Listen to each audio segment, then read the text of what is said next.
Padumdra urinang yang paling god idonyanyo dalam pengakuan Rasulullah 5 dra.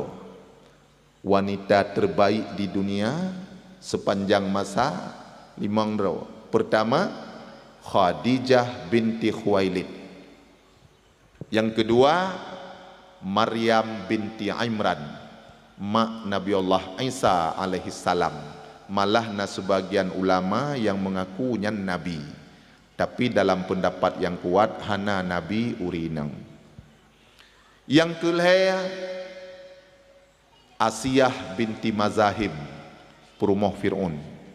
Nyan walaupun perumah Fir'aun hana ada pengaruh dengan Fir'aun, gaknyan tetap orang yang mukmin dan waliullah. Cuma jamun jid mekawin orang Islam dengan orang kafir. Fir'aun kafir. Yang keempat, Fatimah binti Muhammad, anak Rasulullah perumah Sayyidina Ali. Yang kelima, Aisyah binti Abu Bakar, perumah Rasulullah, anak Abu Bakar.